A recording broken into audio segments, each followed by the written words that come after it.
Hello and welcome to Ula Tea Leaf Readings. My name is Lenor and today I'm going to be reading your tea leaves. This is a horoscope for Scorpio. If Scorpio is your solar, lunar, ascendant / rising sign, then this is a message for you. Let's go ahead and get started.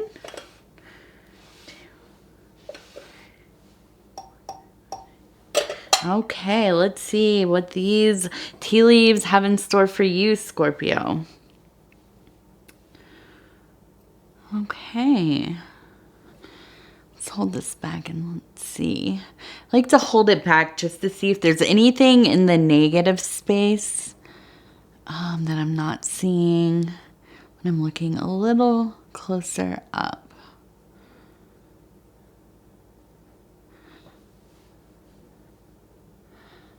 Okay. This is an interesting, kind of an interesting bowl right from the beginning. I'm seeing some different things. Okay, so I want to start with this. We have a turtle, which is interesting because I had not had a turtle in any of my readings for some time, and then I had two of them in one bowl.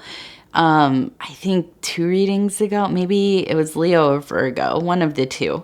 So interestingly enough, it is popping back up. And for me, this goes so much along with the card that I pulled for the reading, which is the 8 of Discs in the Thoth deck, and this would be related to prudence.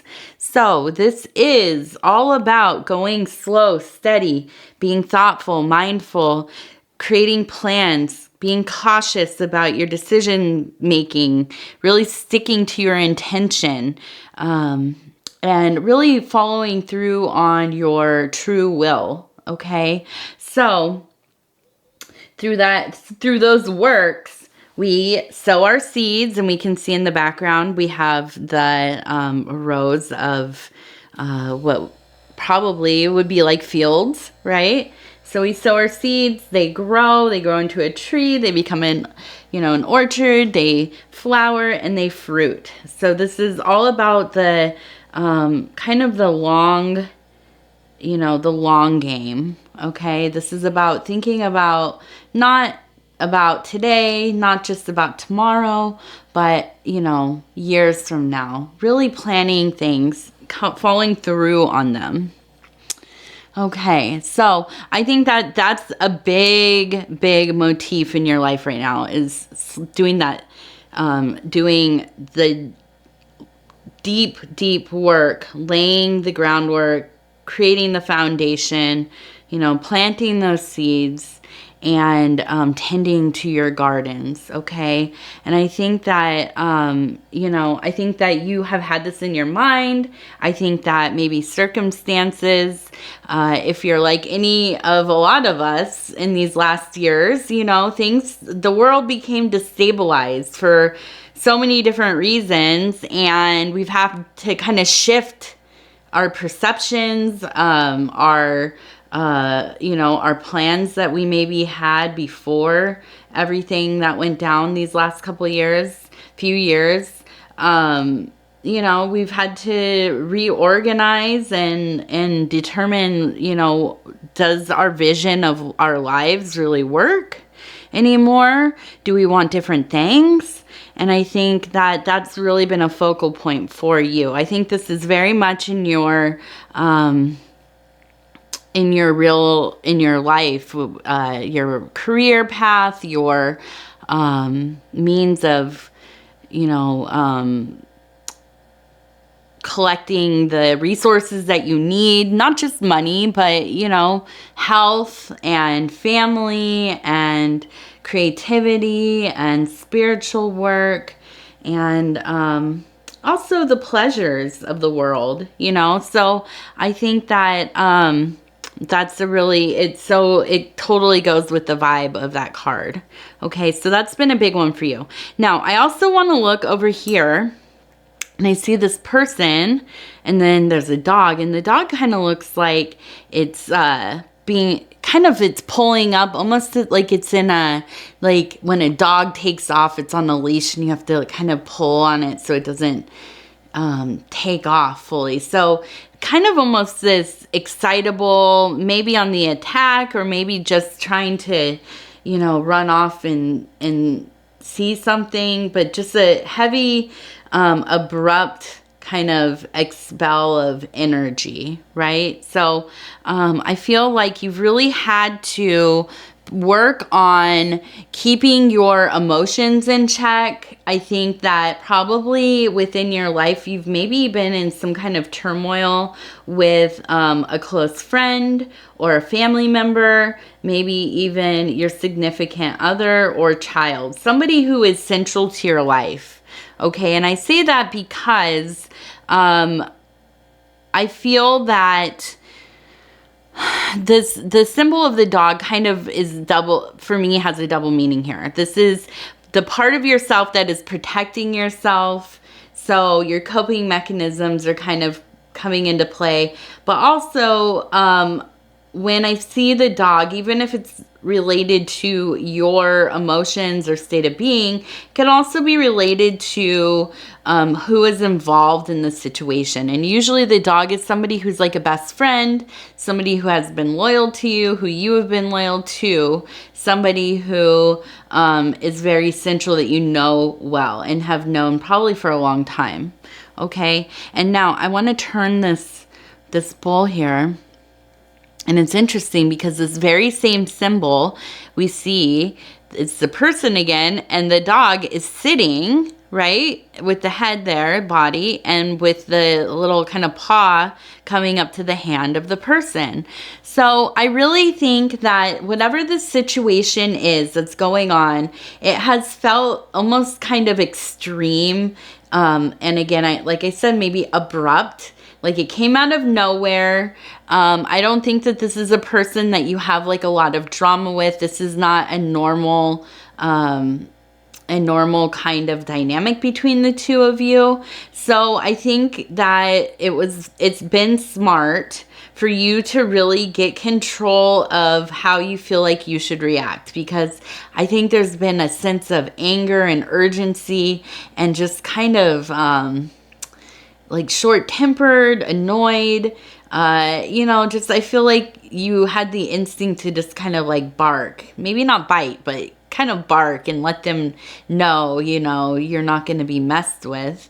But I think really in controlling those kind of feelings of wanting to have little outbursts and reactions, you have really controlled your feelings, and it has come to a place that is a lot more centered, a lot more grounded, balanced. I think that this situation probably is pretty much amounts to kind of a miscommunication, or rushing to judgment, or maybe feeling slighted because there wasn't enough context to the situation, and in you really kind of reserving your reactions and acting out or lashing out or whatever.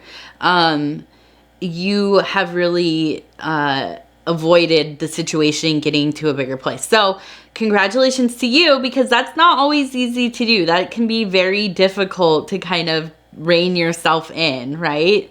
I know that very well. So that's a wonderful sign. Okay, now I wanted to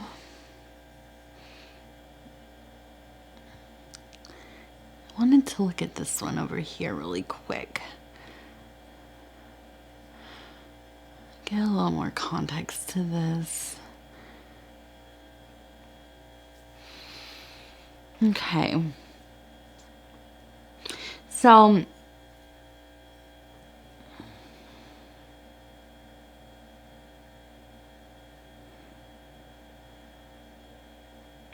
I just feel like there's been beyond this going slow, controlling your feelings. I'm seeing kind of almost these dragon figures.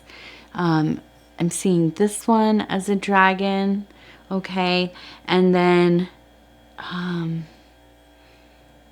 this one kind of looks like a dragon as well, and this one kind of on this side. But so for me, having all of this kind of dragon energy, it makes me really wonder, you know, why is there so much kind of volatility and anger? I feel like oftentimes the dragon is related to somebody that is so protective about a very core feeling or situation, or even like a secret, or you know, just very protective of like a spot within themselves that feels very vulnerable, okay?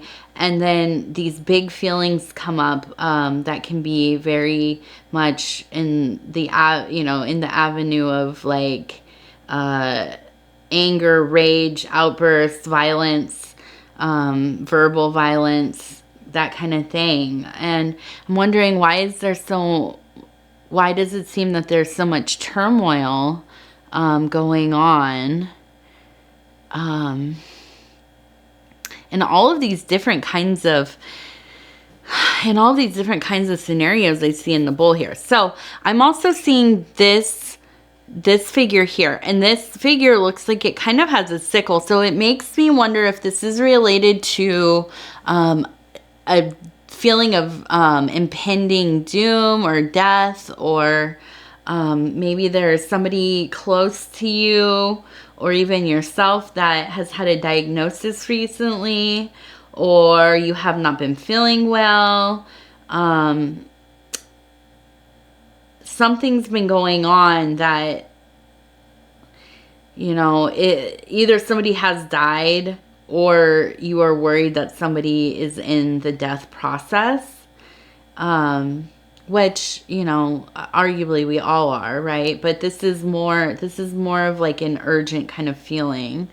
So I wonder if somebody has had a health crisis recently, and it really seems to be bringing up these really extreme emotions in you.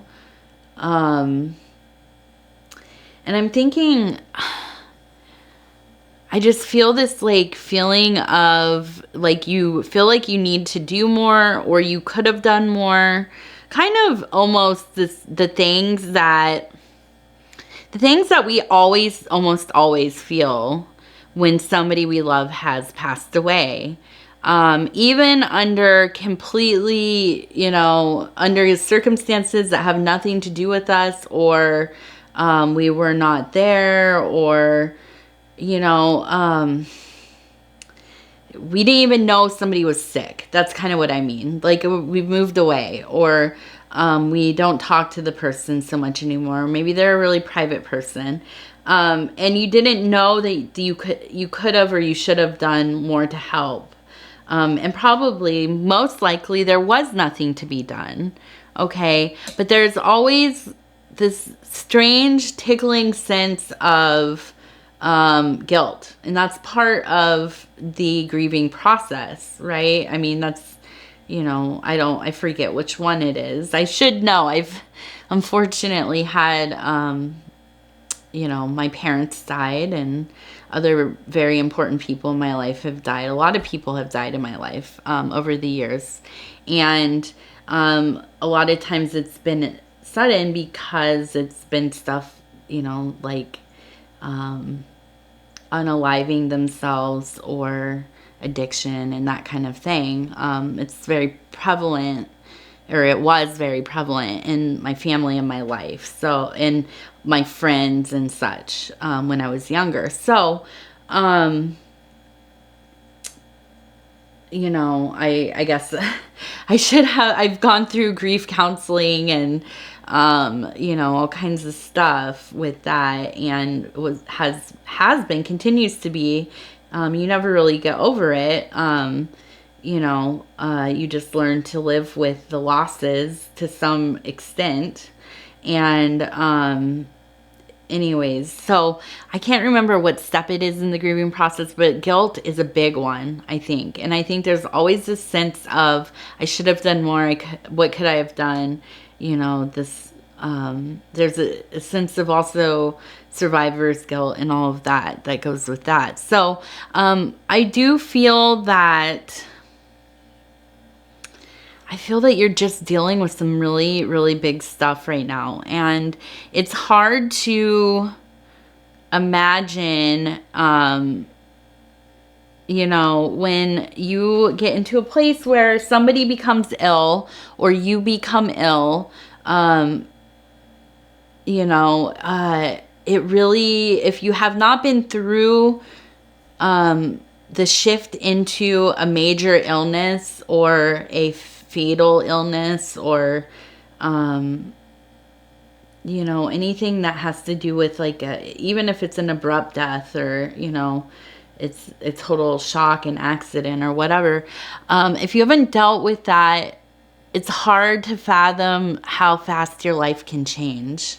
And it does. It's like night and day. It completely can it's like a tsunami, right? It just kind of lays waste to everything in your life, and you are in a state of crisis. So I feel like I don't know that somebody actually has died yet, but I feel like there's really this feeling of impending doom going on here. And it leads me to believe that you have lost people before, and so you almost kind of I feel like you almost kind of know how that goes to some degree, okay? But I think that the other thing that I'm seeing, and I see this with this little, it looks like a little tiny, let's see if we can get that in there, like a little tiny bee right there. Okay, or butterfly, some kind of flying pollinator, okay? And really, it doesn't matter if it's a bee or a butterfly, but the real energy of it is this kind of airiness, dreaminess, going about your business, staying the course, applying yourself to the task at hand, trying to let some of these worries fall away. I think that sometimes when we have had traumas before, we've lost somebody we loved, we've been through some difficult times, when something comes up that really is, triggers those feelings, can set off those reactions, those coping mechanisms that we create. It's easy to go into a mode of worst case scenario. Even if rationally that's not where it's at, you can't always help yourself. It's your brain has quite literally been rewired for the catastrophes and and you can become hyper vigilant to things, and and I've talked about this in my other videos and stuff. I've been through a lot of therapy myself because I have I have CPTSD, so or I've been diagnosed with it anyways, and so I have had to have intensive therapy because sometimes my reactions are not in, I have big reactions to things that don't need to be reacted to on that level. You know what I mean? And it's not rational. I know logically that, okay, this is not that big of a deal, but I still, it's in the core of my mind, body, soul. I react hyper vigilantly. So even on a smaller scale, these things can happen, and you just you've been through some hard things before, so you think, okay, we're back to this is what it's gonna be. Well, I think what I'm seeing in here is just this idea of, yes, there might be some troublesome things happening, but what is really going to be so helpful for you, for the person who is struggling, and for if you are the person that is ill, of course you have to really try to limit your stress, because that is such a big piece of trying to heal, is not having all that extra stress and worry. And that's easier said than done, of course. But I think for you, it's really telling me that you have to stick to your daily routines. You have to really apply yourself, go cautiously into your emotional realms, okay? Try to stay as grounded as you can be. Talk about how you're feeling. Don't let it get pent up and fester and get so big that you are going to blow up like a dragon, just scorched earth and all of that. And also, just, I think a big thing is a lot of this idea of, and let me look at this little heart here. This idea of just holding on to is like with all your might to this idea of self-care, self-love. And as silly as it might be, you have to do nice things for yourself. You need to rest, sleep, move your body, drink enough fluid, drink your water, eat well, get as much sunlight as you can. Okay, do things that you enjoy. Be around people who are supportive, who want you to live your best life. Okay, really, not just, out spending too much and being excessive, but actually want you to have a good life, a life of quality, and a life that is, if not, it doesn't have to be follow your bliss, but contentment, okay, safety, consistency, having moments of deep meanings arising, okay? All of these kinds of things, surrounding yourself with people that make you feel that way, or and if you're not a people person, I get it. I'm not very much of a people person. I don't surround myself with people, really, aside from my own family, my husband and my child. But